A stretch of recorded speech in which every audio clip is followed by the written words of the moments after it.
नमस्कार, मैं भाव्या, आप देख रहे हैं फॉर न्यूज भारत।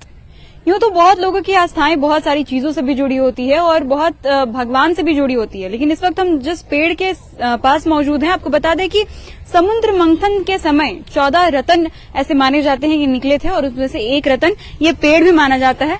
कल्प वृक्ष इसका नाम है और इसकी मान्यता ये है कि इसके सामने जो भी बैठ करके या इसके सामने जो भी खड़ा होकर के जो भी लोग कामना रखते हैं, इच्छा रखते हैं, वो इस यह पेड़ के सामने ऐसा माना जाता है कि पूरा होता है। हमारे साथ इस वक्त जुड़े हुए हैं न्यू ह्यूमन फाउंडेशन के वाइस प्रेसिडेंट मुरारी भैया और प्रकृति प्रेमी भी हैं और इस पेड़ के बारे में काफी कुछ जानते हैं। इस पेड़ के बारे में बात करते हैं। शुरुआत से बताइए कि इस पेड़ की उम्र के बारे में पहले बात करते हैं। ये पेड़ तो हम शुरुआत करते हैं कि ये बड़ा वृक्ष होता है। अभी ये बहुत छोटा है और जब ये पूर्णतः वयस्क हुआ तो बहुत बड़ा हो जाता है और इतना बड़ा हो जाता है कि इसके अंदर 1 लाख से अधिक पानी, 1 लाख लीटर से अधिक पानी जमा कर लेता है।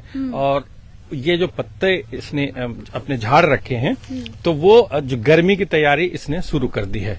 तो ये जब गर्मी पड़ती है, जो जहां बहुत ज्यादा गर्मी पड़ती है, वहां भी ये पेड़ मिलते हैं। औषधीय पौधा है और इसकी जो औसत उम्र है 3 से 5,000 साल ये जीता है।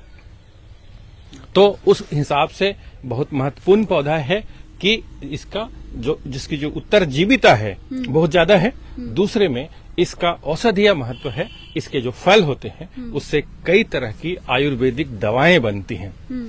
और अफ्रीकन मूल का ये पौधा है। अंग्रेजी में इसको बोआबाब बोलते हैं और हिंदी में कल्पतरु, कल्प वृक्ष, विस्ट, अंग्रेजी में फिर विस्ट्री, एडेंसोनिया डिजिटाटा इसका बॉटनिकल नेम है। और ये विशेष इसलिए है कि पूरे झारखंड की बात करें तो 4 वयस्क पौधे अभी तक रिपोर्टेड हैं।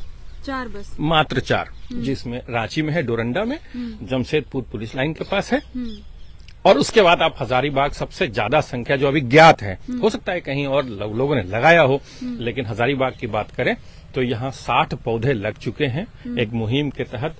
और उसी में से एक ये विनोबा भावे विश्वविद्यालय के बॉटनिकल गार्डन में लगाया गया है। अच्छा, जैसे कि अभी इसमें एक भी पत्ते नहीं है, एक भी फल नहीं है। आप बता रहे थे इसका फल काफी औषधीय लाभदायक माना जाता है, तो वो सब कब होते हैं? जब ये पौधा वयस्क हो जाएगा। वयस्क मतलब कम से कम ये मोटाई हो जाएगा। हाँ, वो तो और भी बड़ा होता है। मैं हाथ में उसको ऐसा पकड़ नहीं सकता, इतना बड़ा होता है।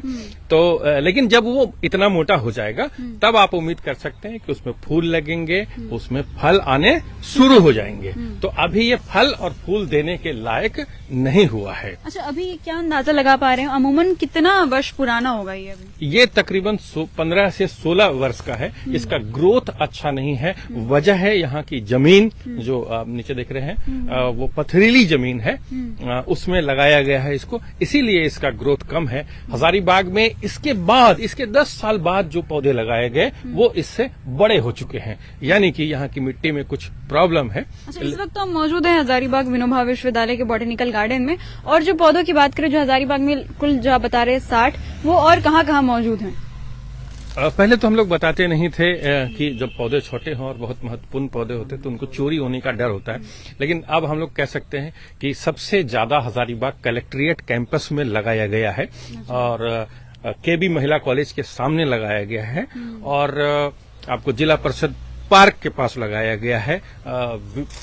यहाँ जो अपना पार्क है निर्मल महतो पार्क, उसके सामने लगाया गया है। अब वो पौधे बड़े हो गए हैं, अब उनको आप कबाड़ के दूसरे जगह ले जाएंगे तो नहीं लगेगा, इसलिए अब हम लोग उसको डिस्क्लोज कर रहे हैं कि हाँ ये पौधे इस जगह पे लगे हुए हैं, अन्यथा चोरी होने का भय होता है। इतनी जगह लगे हुए, मतलब इतनी जगह लोग जाकर के अपनी जो कामना है वो मांग सकते हैं इस विश ट्री से, तो इससे ये मान्यता कैसे जुड़ी है?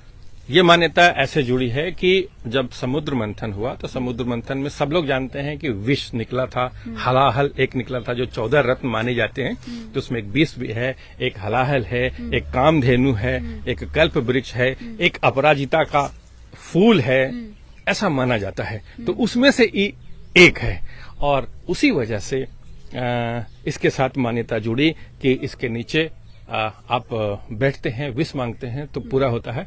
अब वो आस्था कितनी सही है कितनी गलत है वो मैं नहीं जानता, लोग ही बता पाएंगे जो मांगते हैं। औषधीय पौधों के नीचे आप बैठेंगे तो आप में सकारात्मक ऊर्जा आती है, ये मैं दावे के साथ कह सकता हूँ।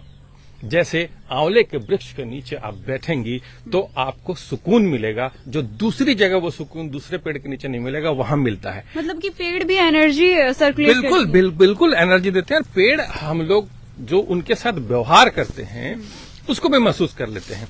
जैसे धान की खेती में जब उस धान लगाया जाता है तो जो गीत गा के लगाया जाता है वो धान ज्यादा बढ़ते हैं, और जो सामान्य रूप से लगाया था तो उनकी ग्रोथ थोड़ी कम होती है। तो वो हमारी भाषा को समझते हैं, पेड़ पौधा, हाँ, जो उनके साथ हम जो व्यवहार करते हैं वो उसको जज करते हैं।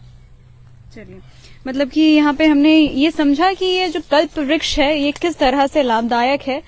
कलयुग में है हम इस वक्त, और समुद्र मंथन से ये निकला पेड़ इस युग में भी काफी ज्यादा लाभदायक है, औषधीय तौर पे भी, और अगर कामना मान्यता की बात करें तो उस तौर पे भी जितने भी लोग यहाँ पे आते हैं एटलीस्ट वो ये मान्यता रखते हैं कि वो जो भी कामना करेंगे, जो भी अपनी इच्छा रखेंगे, ये पेड़ उनको जरूर पूरा करेगा। इस वक्त हम मौजूद हैं हजारीबाग विनोबा विश्वविद्यालय के बॉटेनिकल गार्डन में, लेकिन ये पेड़ और कहाँ कहाँ उपस्थित है वो भी हमने आपको बताया।